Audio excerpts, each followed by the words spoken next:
الذين يقيمون الصلاة ويؤتون الزكاة وهم بالآخرة هم يوقنون.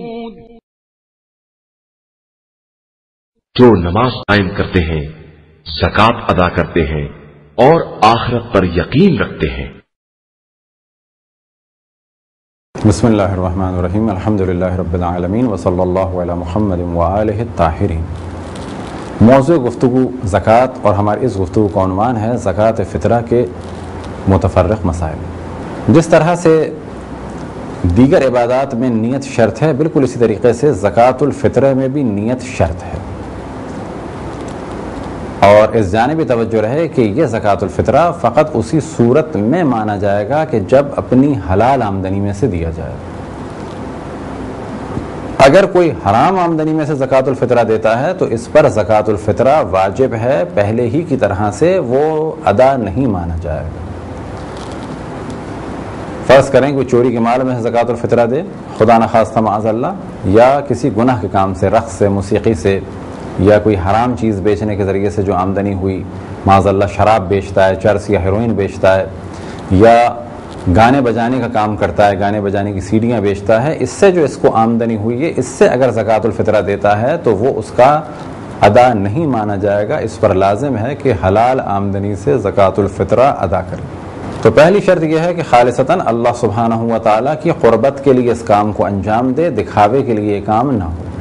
ہاں، اگر ذہن میں یہ ہے کہ اس فطرے کے ذریعے سے بلائیں دور ہوں گی، عمر میں اضافہ ہوگا، اگلے ماہ رمضان تک برکتیں اللہ سبحانہ و تعالیٰ کی جانب سے نازل ہوں گی، بلاؤں سے محفوظ رہیں گے ہم سب، تو ان چیزوں کے ذہن میں آنے سے کوئی حرج نہیں. لیکن نیت ہو کہ یہ میں اللہ سبحانہ و تعالیٰ کے حکم پر عمل کرتے ہوئے زکوٰۃ الفطرہ ادا کر رہا ہوں. زکوٰۃ الفطرہ کسی فقیر کو ماہ رمضان سے پہلے، حتیٰ غروب سے پہلے بھی نہیں دی جا سکتی، کیونکہ غروب پر وہ واجب ہوگی، غروب کے بعد وہ دی جائے گی. دینے کا کیا وقت ہے، یہ پہلے بھی ہم نے توجہ دلائی. کوئی اگر عید الفطر کی نماز پڑھتا ہے تو نماز سے پہلے، یعنی غروب پر اس پر فطرہ واجب ہوگا، نماز عید الفطر سے پہلے اس کو دے دینا ہے. ہاں، رات کو بھی دے سکتا ہے. یہ جو ہمارے لوگوں کے ذہن میں ہے کہ عید کی نماز سے پہلے ہی دیا جائے گا، ہاں، عید کی نماز سے پہلے دینا واجب ہے. وہ آخری وقت ہے عید الفطر کی نماز پڑھنے والے کے لیے. اور جو عید الفطر کی نماز نہیں پڑھتا تو عید الفطر والے دن جتنے بجے ظہر ہو رہی ہے، نہ یہ کہ جتنے بجے ان کے علاقے میں اذان ہو رہی ہے، ممکن ہے اذان 1 گھنٹہ لیٹ ہو رہی ہو یا 15 منٹ لیٹ ہو رہی ہو، جتنے بجے ظہر ہو رہی ہے، جتنے بجے زوال ہو رہا ہے، اس سے پہلے فطرہ دینا ہے. لیکن اگر کوئی شب عید الفطر غروب کے بعد فطرہ نکالے اور فوراً کسی ضرورت مند تک پہنچا دے تو یہ بہت اچھا عمل ہے. لیکن سوال یہ پیدا ہوتا ہے کہ بعض افراد حاجت مند ہیں اور وہ پہلے مانگ رہے ہیں، تو کیا کچھ مسئلہ ایسا بن سکتا ہے کہ ان کو پہلے دے دیا جائے؟ تو کہا جائے ایک صورت ہو سکتی ہے.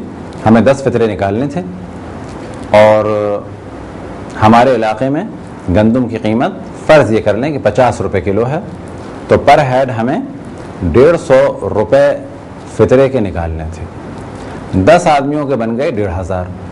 یہ 1500 ہم نے ایک ضرورت مند کو پہلے سے دے دیے، لیکن قرض کی نیت سے، اور یہ قرض ہم نے معاف کر دیا. فطرہ نکلتے ہی اسے خبر دے دی کہ وہ تمہارا قرض ہم نے معاف کر دیا. یعنی یہ ہمیں فطرہ دینا تھا، ہم نے تمہیں پیسے اپنے پاس سے دیے تھے، اب فطرے والی رقم ہم نے رکھ لی اور جو رقم تمہیں دی تھی وہ فطرے میں سے ہم نے حساب کر لیا. تو یہ تو ایک صورت ہو سکتی ہے. لیکن فطرہ پہلے نکالا نہیں جا سکتا، فطرہ قرض کے طور پہ اس کو دیا جا سکتا ہے اور معاف کیا جا سکتا ہے. اگر 10 افراد کہ جن کا ہم فطرہ نکال رہے ہیں، کیا واجب ہے کہ 10 کا فطرہ گندم کے حساب سے ہو؟ جائز ہے کہ ایک کا فطرہ ہم نے 3 کلو گندم کے حساب سے نکالا، فرض کریں 150. کھجور تھی 200 روپے کلو، ایک آدمی کا فطرہ ہم نے 600 روپے نکالا. کشمش تھی 300 روپے کلو، تو ایک آدمی کا فطرہ ہم نے 900 روپے نکالا. چاول ہم استعمال کرتے تھے 200 روپے کلو والے، تو ایک آدمی کا فطرہ ہم نے 600 نکالا. تو امکان ہے کہ ایک ہی گھر میں مختلف افراد کے فطرے مختلف چیزوں سے نکالے جائیں یا مختلف چیزوں کی قیمت کے حساب سے نکالے جائیں، یعنی 3 کلو گندم کے حساب سے، 3 کلو جو کے حساب سے، 3 کلو کشمش کے حساب سے، 3 کلو کھجور کے حساب سے، 3 کلو بھٹے کے دانوں کے اعتبار سے، البتہ بھٹے کے دانے ذہن میں رہیں، یا 3 کلو چاول کے حساب سے. تو یہ جائز ہے کہ ایک ہی گھر سے مختلف افراد کے فطرے. اب یہاں پر ایک اور پرابلم بھی ہوتا ہے، جب کہا جاتا ہے کہ فطرہ 120 روپے ہے، تو یہ ہم نے پہلے بھی توجہ دلائی کہ اصل مسئلہ بتانا چاہیے کہ گندم یا جو یا کشمش یا کھجور یا بھٹا یا چاول فطرے کے طور پہ نکالے جائیں 3 کلو، یا ان کی قیمت نکال دی جائے. لیکن ہمارے عام طور پہ فطرہ قیمت کے اعتبار سے بتایا جاتا ہے. تو فرض کریں کسی نے کاؤنٹ کر کے اپنے علاقے میں بتایا کہ 120 روپے یا جو بھی کرنسی آپ کے ہیں، تو لوگ اتنا زیادہ پریشان ہو جاتے ہیں کہ جی 3 آدمیوں کے بنے ہیں 360 روپے، تو اب وہ اسی میں پریشان رہتے ہیں کہ جی 360 روپے کھلے ہیں یا نہیں ہیں. تو یہاں پہ کہا جائے گا آپ 400 دے دیں، اوپر اضافی دے دیں، جتنا زیادہ دیں گے اتنا بہتر ہے. یعنی آپ نے واجب حد نکال دی، اس کے اوپر مزید دے دیا، کسی غریب تک پہنچے کسی فقیر تک پہنچے، کوئی برائی نہیں ہے، جتنا زیادہ نکالیں اتنا بہتر ہے. اور یہ بھی ذہن میں رکھیں کہ یہ فطرہ نکالنا واجب ہے، لیکن اس سے زیادہ مقدار میں نکالیں. جتنا اللہ سبحانہ و تعالی مال عطا فرمائے، آپ کے صدقے کی تعداد بھی بڑھنی چاہیے اور صدقے کی مقدار بھی بڑھنی چاہیے. کل اگر آپ نکالتے تھے ہر روز صبح 10 روپے اور اس وقت آپ کی تنخواہ تھی فرض کریں کہ 20,000 روپے، آج جب آپ کی تنخواہ یا آپ کی آمدنی 20 لاکھ ہو چکی ہے ماہانہ، تو اب آپ کے گھر سے ہزاروں میں صدقہ نکلنا چاہیے، کیونکہ اللہ سبحانہ و تعالیٰ کا لطف و کرم زیادہ ہے، صدقہ بھی زیادہ نکلنا چاہیے. اسی طریقے سے جتنا بڑا کام ہو اتنی زیادہ مقدار میں صدقہ نکالنا چاہیے، بشرط یہ کہ آپ کے پاس حلال کا مال ہو اور حلال مال میں سے ہو، اور کسی کو اس صدقہ دینے کے بعد ذلیل نہ کیا جائے. یہ ذہن میں رکھا جائے کہ یہ صدقہ میں نے اللہ سبحانہ و تعالیٰ کو دیا ہے، کسی انسان کو نہیں دیا، یہ اللہ ہی مجھے اس کی جزا عطا فرمائے گا. اگر کسی نے فطرہ جدا کر دیا گندم اور جو کی صورت میں، یعنی 3 کلو گندم یا جو یا کشمش، یا ان کی قیمت کی صورت میں، تو بہتر ہے جلد سے جلد فقراء اور مساکین تک پہنچایا جائے، البتہ جن میں شرائط پائی جائے. لیکن ان کو رکھا بھی جا سکتا ہے کہ کسی تک پہنچانا ہے، کسی کا انتظار ہے، یا کسی اور شہر میں پہنچانا ہے. البتہ کوشش یہ کریں کہ پہلے اپنے ہی اعزاء اور رشتہ داروں کو اور اپنے شہر میں دیں. لیکن اگر کسی اور شہر میں کوئی ایسا آبرو والا آدمی ہے کہ جس تک پہنچانا ضروری ہے تو وہاں پہنچائیں.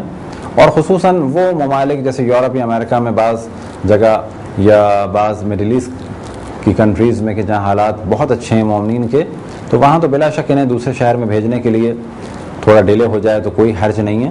لیکن اگر وہ چاہتے ہیں کہ یہ کام پہلے ہو جائے تو وہ بھی یہی کر سکتے ہیں کہ پہلے سے رقم بھجوا دیں اور کسی محتاج کو قرض کے طور پہ دے دیں، اور غروب آفتاب شب عید الفطر، یعنی جیسے ہی چاند رات ہو اس دن وہ پیسہ جو ان کو پہلے سے دیا تھا فطرے کی نیت سے انہیں معاف کر دیں. یہ ایک طریقہ ہو سکتا ہے تاکہ پیسہ جلد سے جلد پہنچ جائے. اور آج کے جدید دور میں تو اور بھی بہت سارے طریقے ہیں حوالے وغیرہ کے ذریعے سے، تاکہ جلد سے جلد غریبوں تک پیسہ پہنچ جائے. خصوصاً بعض دفعہ غریبوں کو ضرورت ہوتی ہے عید میں پیسوں کی، تو یہ طریقہ جو آپ کی خدمت میں ہم نے بیان کیا یہ ایک بہتر اور آسان طریقہ ہے. اگر کسی نے فطرے کی رقم یا فطرہ جدا کر دیا تو جیسے کہ ہم نے پہلے توجہ دلائی کہ جتنا جلد ہو سکے فقراء تک پہنچایا جائے بہتر ہے. اور احتیاط یہ ہے کہ پہلے مرحلے میں اپنے شہر میں دیا جائے، اور اگر دوسرے شہر بھیج رہے ہیں اور اس دوران ضائع ہو جائے تو ان کو دوبارہ نکالنا ہوگا.